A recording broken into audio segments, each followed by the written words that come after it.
Welcome to the next episode of The Voice, and today we will be discussing about the arrest of cartoonist Bala.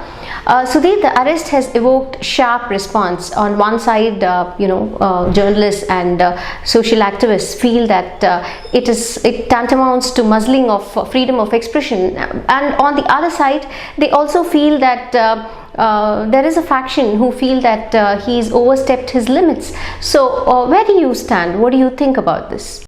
Let's look at the context of this particular cartoon, Vidyashree. This pertains to a terrible tragedy that took place inside the Tirunelveli collectorate on the 23rd of October, where a family of four committed self-immolation, unable to bear the harassment by the private moneylender mafia. They'd already paid an interest of about 2 lakh rupees, I'm told, over a principal amount of 1.4 lakh. And despite that, they were subjected to almost a daily dose of humiliation. They had made representations to the collector's office, but that had not borne any fruit, and in sheer desperation they took the extreme step of killing themselves. Now, if you saw those pictures which came from Tirunelveli that day, Vidyashree, they would have left you extremely distraught, as they did all of Tamil Nadu. Now, the sheer helplessness of a family taking refuge in kerosene oil and a matchbox is not something which 21st century India really deserves, especially when the elder child was 5 years old and the younger one just 18 months old. And that's what Bala wrote in social media, that it was with a lot of anger that he drew that cartoon. Now, where he seems to have overstepped is in the manner in which he depicted that anger. He may have perhaps wanted the entire focus to be on the charred body of the 18-month-old child in the foreground, but the focus, the emphasis seemed to have been on the three public representatives, the chief minister, the Tirunelveli collector and the police chief, all of them drawn naked, hiding their private parts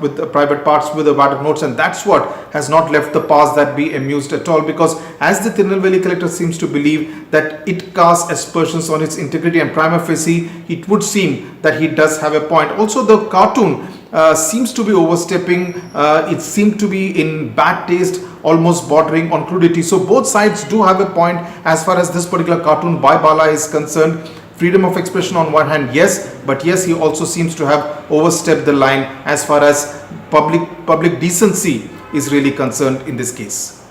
Do you think that this attempt by the state is to say this far and no further? Oh yes, without a doubt. Obviously, the state wants to send the message loud and clear that this is the Lakshman Rekha and you can cross it only at your own peril. Because Vidyashree, remember that pre-trial, an arrest is made only if the police feels that the accused can actually tamper with evidence or influence witnesses, or if they are looking for evidence in the first place. But here in this case, the main evidence is the cartoon, which is already available in electronic form in the public domain. So what exactly was the arrest needed for? So that is a question which obviously has upset a lot of people, that perhaps just a defamation case against Bala, the cartoonist, could have actually sufficed. That's the recourse that the Tirunelveli collector could have taken to send the message across that he is not amused, that he is registering his protest against the manner in which he and the other two public representatives, the police chief and the chief minister, have been depicted. But obviously,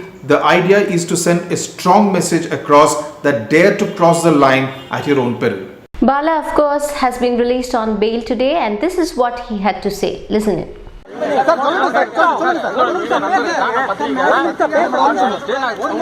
சில தகவல்கள் பகிர்ந்துக்கிறேன், அவ்வளவுதான். கொலை குற்றம் எதுவும் பண்ணல. ஒரு cartoon வரைஞ்சேன். அந்த கார்ட்டூனுக்காக நீங்க அரெஸ்ட் பண்ணி கூட்டு வந்திருக்கீங்க. அந்த கார்ட்டூன் வரைஞ்சதுல நான் எந்த வகையிலையும் வருத்தப்படல. அந்த கார்ட்டூன் வரைஞ்சது உண்மைதான்.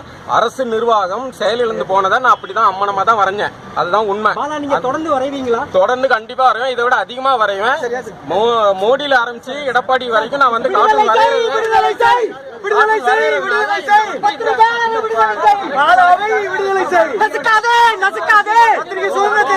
So Sudhir, clearly Bala is not planning to indulge in any self-censorship. But what do you think will be the case with others?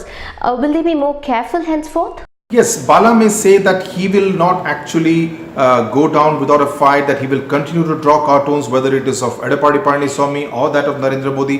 But I suspect, Vidyashree, that largely writers and cartoonists and satirists will subconsciously, unconsciously or consciously indulge in a lot of self-censorship. They would be a little more careful and wary of whether any particular cartoon or writing of theirs should not offend the powers that be. And this actually, Vidyashree, also alters the relationship between the state and the citizens of India. And I suspect the preamble to the constitution could well read, "We the people," in brackets, "in power of India." And that is going to be an extremely sad day for India's democracy. Thank you so much for watching this episode of The Voice. We shall be coming soon again with another one this week. Thank you.